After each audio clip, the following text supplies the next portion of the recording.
Yoo yaashamaa akkam jirtu nagaaf jaalli waaqayyo bakka jirtan hundatti isiniif haa baay'atu. Kun YouTube chaanalii Boonsaa Addisuu Guuteetii haaraa yoo taatan sabiskiraayib gochuudhaan maatii keenyatti dabalamaa. Viidiyoowwan yeroo yerootti gadhiisnu akka isiniif dhufaniifis mallattoo beelii banaa gochuu hin dagatinaa.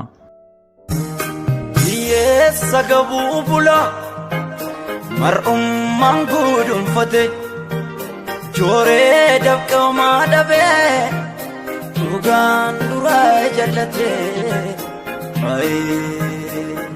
Horroo Guduruu aanaa jaarteetti namoonni ajjeefaman manneenis gubatanii jedhu jiraattonni naannoo sana. Jalqaba torban kanaa godina Horroo Guduruu Wallaggaa bahaa aanaa jaardagaa jaartee magaalaa Aliiboota jechaan raawwatuu fi manneen jireenyaas gubachuu jiraattonni himanii jiru. Manneen jireenyaan ala manneen amantaa biroottis haleellaan raawwachuun jiraattonni bakkichaa gara magaalaa godina Shaambuutti baqachaa akka jiranis odeeffannee jira. Haa ta'u sababii bilbilli hin dalagneef lakkoofsa namoota du'an jedhamanis ta'ee waan jaarteetti raawwate jedhame ofiin BBC mirkaneeffachuudhaaf yaalees hin dandeenye. Haleellaan kun erga poolisiin Oromiyaa xumura torban darbee magaalittii gadhiisee ba'ee booda torban kana gaafa qibxataa dhaqqabuu ibsame. Magaalaan Aliiboo gama lixaa biyyattii Finfinneerraa kiiloomeetira 360 fagaatti. Badii raawwateef jiraattonni hidhattoota Amaaraa Finxaaliyyii jedhaniin himatanii waan gama hidhattootaa jiru BBC'n adda baafachuuf hin dandeenye. Dhimma kana irratti gama aangawoota mootummaa wanti jedhame hin jiru. BBC'n aangawoota aanaa hanga naannoo jiranirraa odeeffachuu yaale torban muraasa keessatti mootummaan ala hidhattoota mootummaan shanee jedhuu fi ammoo humnooti Finxaaliyyii jechuun jiraattonni waaman magaalaa Aliiboo to'ataniiru. Waraana marsaa 3 keessummeessitee magaalaan kuni jechuun ibsuu jiraataan maqaa nuuf dhoksan tokko. Hidhattoonni maqaa sabaa dhahatan haleellaa raawwataniin badii yoo qaqqabu kuni kan duraa miti jedhu. Mootummaan lammiilee tiksuu dhabuunis jiraattotaan ni komatama. Dhaabbata biyyoota gamtoomanitti qindeessaan gargaarsa namoomaa ibsa tibbana baaseen rakkoo nageenya lixa Oromiyaatti lammiileen 100,000 lakkaa'aman buqqa'uu hime. Walitti bu'iinsa itti fufeen lakkoofsi kun dabaluu akka danda'uu fi sochii gargaarsaa namooma irratti dhiibbaa uumuu beeksise. Akkasumas deeggarsa uummataa dhaqqabuun rakkisaa ta'uu hime. Akka jiraattonni nageenya isaaniif maqaa nuuf dhoksaa jechuun BBC'tti himan jedhanitti rakkoon magaalaa Aliiboo fi gandoota jala jiranitti dhaqqabee akka jiraattota Aliiboo dura hidhattooti Amaaraa kan dhalootaan aanichuma ta'anii fi Abbayyaa ce'anii dhufan aanichuma keessaa magaalaa Jaardagaas erga to'atanii bubbuleera. Manneen magaalaa jaartee Aliiboo jaarteettis ni waamu. Karaa tokkoffaarraa jiran manni tokko osoo hin hafin kan komataa isaa gubateera jedhan jiraataan biraan. Jiraataan kun obboleessi isaanii lubbuun hafee imala sa'aatii 8 booda magaalaa Shaambuu ga'uu dubbatani. Guyyaa facaasaa irraa kaasee hanga har'aatti mi'a harree mootoratti gooru jechuun ni himani. Aliiboon magaalaa godina Horroo Guduruu Shaambuu irraa kiiloomeetira 50 fagaachuu jiraattonni dubbatu. Haa ta'u malee sababii tajaajilli konkolaataa adda citeef namoonni miillaan imalu. Haleellaa tibbanaan jiraataan fira dhiyoo lama dhabuu BBC'tti himan yeroo ammaa magaalaa Shaambuutti gaddataa akka jiran dubbatanii jiru. Arfan isaanii masgiidichatti awwaalleerraa hirmii keessan baafadhaa jedhee kaleessaa nuuf mirkaneessee jedhani. Kanneen du'an keessaa abbaan ijoollee 7 akka jiran himanii jiru. Akka isaan jiranitti firri isaanii lafa neetwoorkiin jiru bahanii bilbilaniif malee adda citee jira. Maatiin isaanii biroon immoo hidhattoota kanaan qabamanii akka jiran himanii jiru. Kaayyoon hidhattoota kanaa ifa ta'uu baatus kana dura hidhattoota waboo kan mootummaan galmee shororkeessummaa jala kaa'ee sabaan fo'anii haleellaa raawwachuun komatu. Eegasii of ijaaruun haleellaa haaloo ba'umsaa kan isaan ofirraa ittisuu jedhan raawwachuu eegaluu dubbatu. Jiraattota hidhattoota kanaaf da'oo kennan jedhanis waggoota muraasa darban haleellaa irratti raawwachuun himatu.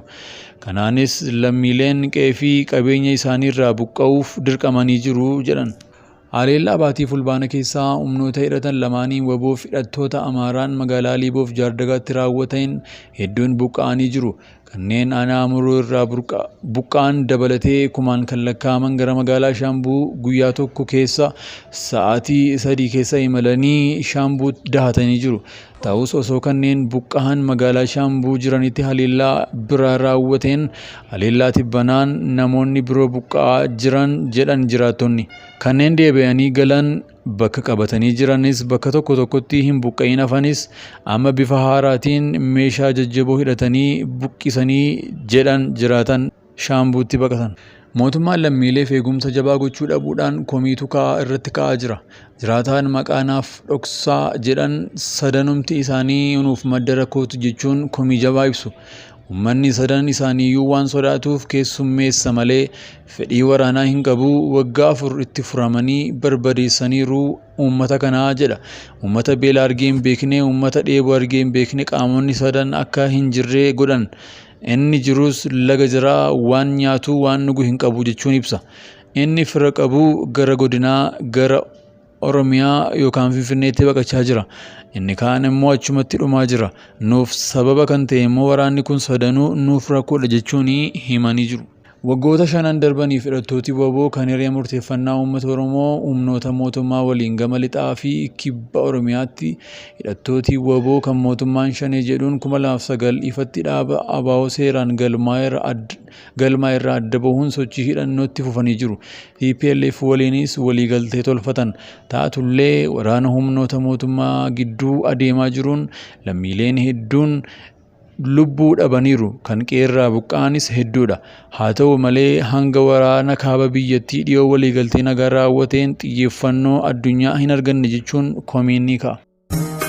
Hiyyeessa gabuu bula mar'ummaan guduunfate jooree dabqamaa dhabee dhugaan dura jallate.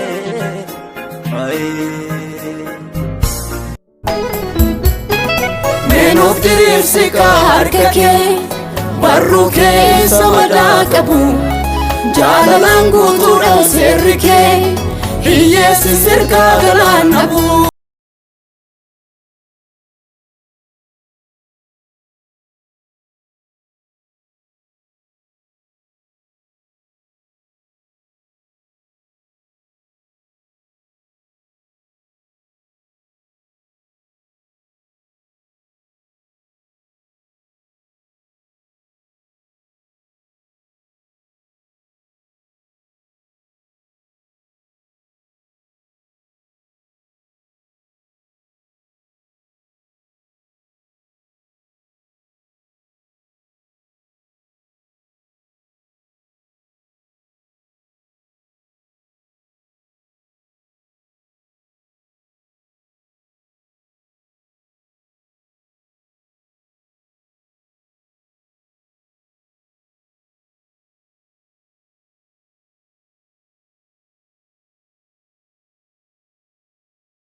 Walakati ilmaan keenya bakkeetti dhangalaasne ilmoota abbaa waanuu dadhabe abbaat ilmoosaa waanachuu dadhabe hin salphanne bakkeetti xinnaanne ilmaan kana kabajaa beelofne waan jirru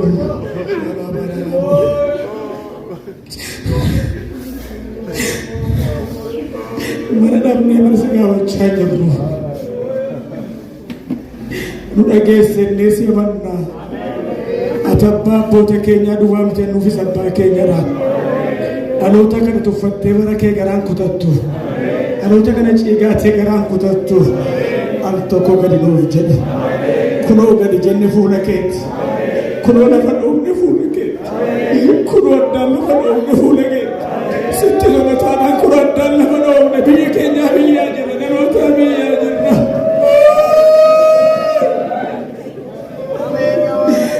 Inni gara koo Kunoo as dhiyaachuutti jira guyyaan yaadatamu namni waaqayyoon tureeku gonkumaa iyyuu hin jedhamu karaan wal qixxaate miila isaa tarkaanfii mijate yeroon dhufee jedhus dhiyoodha kakuusaa raawwate.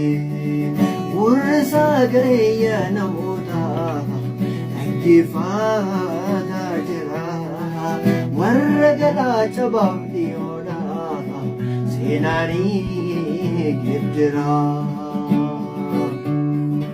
seenaanii geeddira سيناني قدرا سيناني قدرا ورق العجا